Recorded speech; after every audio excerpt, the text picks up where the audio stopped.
अब करते हैं क्वेश्चन नंबर 5।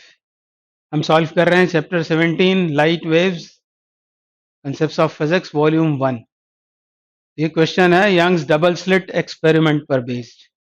तो पहले YDSE मतलब यंग्स डबल स्लिट एक्सपेरिमेंट का सेटअप समझ लेते हैं। डिटेल में भी इसका वीडियो यूट्यूब पर है मेरा खुद का, तो वो भी आप देख सकते हैं। तो यंग्स डबल स्लिट एक्सपेरिमेंट में क्या क्या होता है, तो दो स्लिट्स होती हैं। इन स्लिट्स के बीच की सेपरेशन को हम स्मॉल d से डिनोट करते हैं।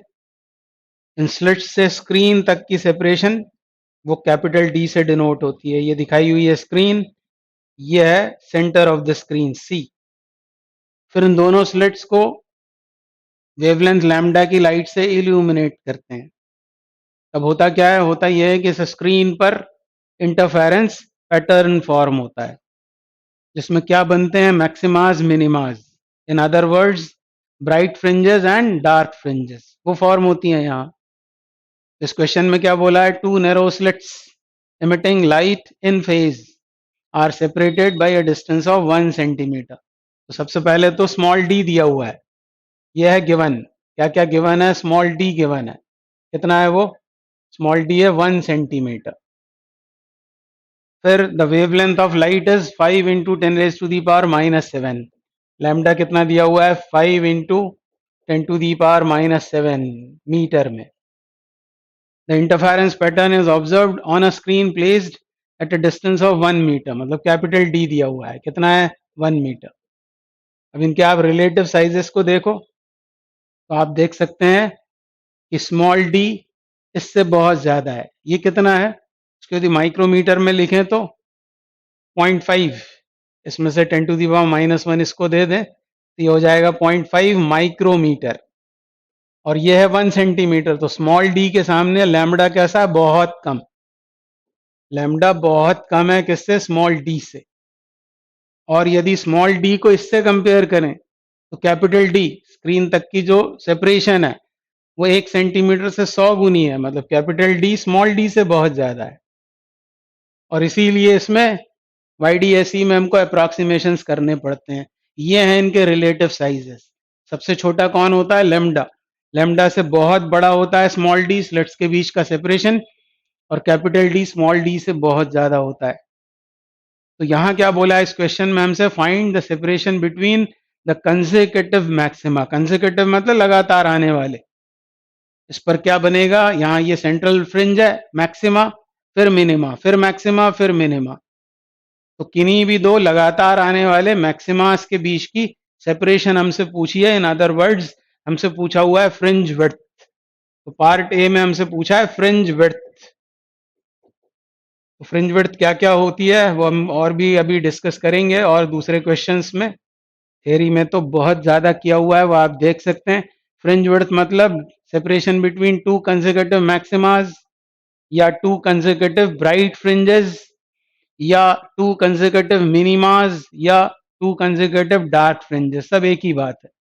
तो फ्रिंज विड्थ हमसे पूछा और फ्रिंज विड्थ होती कितनी है, तो ये होती है lambda capital D upon small d। तो बहुत ही आसान सी बात है ये तो, बस वैल्यूज डाल दें इसमें। लैम्डा कितना है, 5 इंटू 10⁻⁻⁷ मीटर में। सेपरेशन स्क्रीन तक की वो है 1 मीटर, और नीचे small d which is 1 centimetre.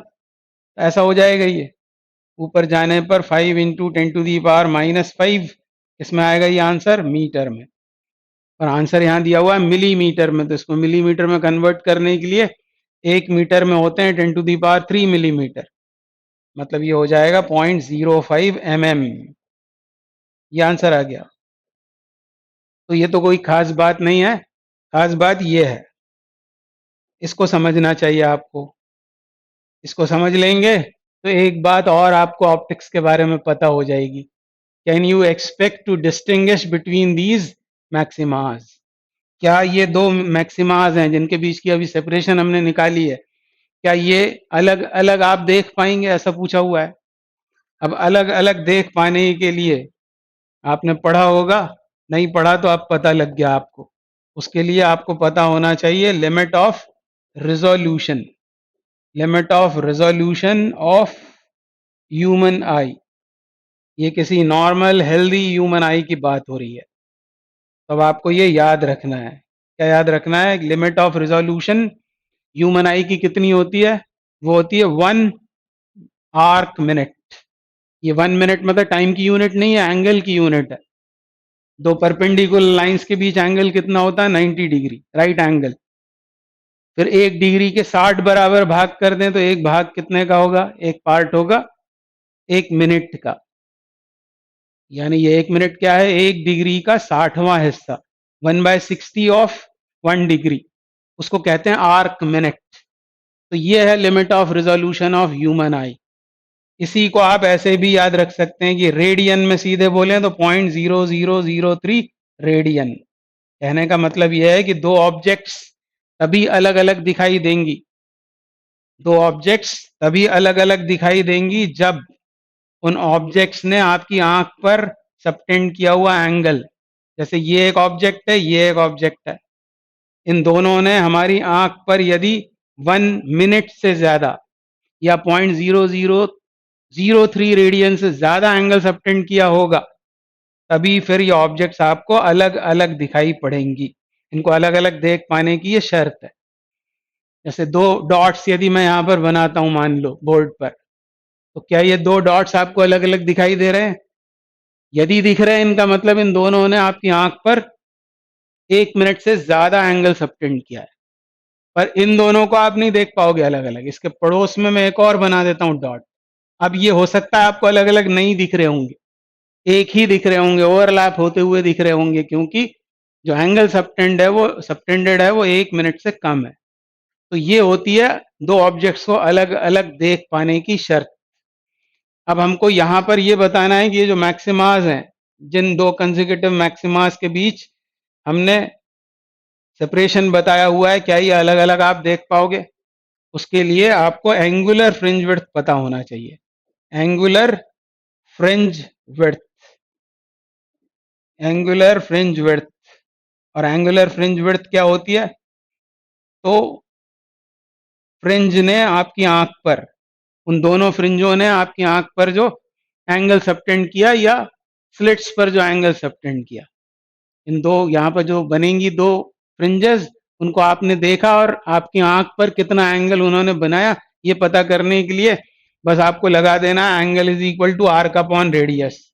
ऐसा फिगर दिमाग में आ जाए तो काम बन जाएगा। यह है बीटा फ्रिंज विड्थ और यह है कैपिटल डी। ये तिरछी लाइनें हो तब भी इसको सेपरेशन डी लेते हैं, क्योंकि बहुत दूर है स्क्रीन। यहाँ हमने जस्टिफाई किया था, ये स्क्रीन बहुत दूर है, वो बना नहीं सकते। इतनी दूर मतलब इसके साइज के सामने बहुत दूर है, 100 टाइम्स है वो। मतलब इस दूरी का 100 गुना करके इस स्क्रीन को बनाना पड़ेगा, वो पता नहीं कहाँ चली जाएगी, उसको हम ड्रॉ नहीं कर सकते। तो फिर वापस आए यहाँ, ये है थीटा बीटा। ये कितना होगा? Fringe width upon capital D. ये फ्रिंज विड्थ है, इसको कैपिटल डी से डिवाइड करेंगे तो क्या आ जाएगा? Lambda upon small D. ये वैसे भी आपको याद करना है, फ्रिंज विड्थ का फॉर्मूला इस क्वेश्चन से याद रखना है, lambda D upon small D, और कैपिटल डी से डिवाइड कर दें तो ये होती है एंगुलर फ्रिंज विड्थ। अपने आप में ये भी एक फॉर्मूला है जो इंपॉर्टेंट है। अब यहाँ लैम्डा डाल दें, कितना है लैम्डा? ये है 5 × 10⁻⁻⁷ मीटर में। और स्मॉल डी कितना है? स्मॉल डी है स्मॉल डी इज 1 सेंटीमीटर। ये आंसर किस में आएगा? ये आएगा आंसर रेडियन में। Angle is equal to arc upon radius लगा रहे हो आप, दोनों वो लेंस हैं सेम यूनिट्स में। रेडियन में आंसर आएगा, ये हो जाएगा -5।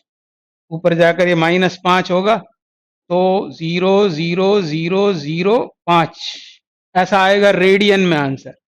और लिमिट ऑफ रिजोल्यूशन कितना है? लिमिट ऑफ रिजोल्यूशन तो ये है 0.0003। ये तो बहुत कम है, इससे 4 जीरोज आ रहे हैं यहाँ, ध्यान दो आप। यानी ये बहुत कम एंगल सबटेंड हुआ, मतलब we can not distinguish, we can't distinguish. ये इसका आंसर हो जाएगा। इस तरह के क्वेश्चंस परेशान करते हैं। फ्रिंज विड्थ परेशान नहीं करेगी, परेशान ये करेगा हमको, यदि आपने बहुत डीपली नहीं पढ़ा है तो। चीज जो परेशान करेगी वो ये करेगी। अब पार्ट बी में क्या बोल रहे हैं? Find the separation between the sources which will give a separation of 1 millimeter between the consecutive maximas. Find the separation between the sources, मतलब आपकी बार हमसे स्मॉल डी पूछा हुआ है, which will give a separation of 1 millimeter between consecutive maximas. तो ध्यान से आप इन्हें पढ़ा होगा इस क्वेश्चन को। तो क्या बोला गया है हमसे, पार्ट बी में हमसे बोला है कि अब ये है कंसेक्यूटिव मैक्सिमास के बीच की सेपरेशन, कितनी, 1 मिलीमीटर, 1 मिलीमीटर। तब हमको स्मॉल डी बतलाना है। तो फिर से फॉर्मूला तो यही लगेगा, बस अब स्मॉल डी बताना है आपको। तो small D is equal to क्या हो जाएगा, small D is equal to होगा lambda capital D upon beta. तो लैम्डा कितना है, lambda is 5 into 10⁻⁻⁷, capital D is 1 and beta कितना दिया, 1 मिलीमीटर, मतलब 10⁻⁻3, यानी सेपरेशन कितनी हो गई, 5 इंटू 10⁻⁻4। आंसर किस में आएगा, मीटर में। मिलीमीटर में बनाना है तो इसमें 10 टू दी पावर क्या करेंगे, -10⁻³ का मल्टीप्लाई करेंगे, 10⁻⁻1 बचेगा, यानी 0.5 वॉट मिलीमीटर। तो ये इसका आंसर हो गया।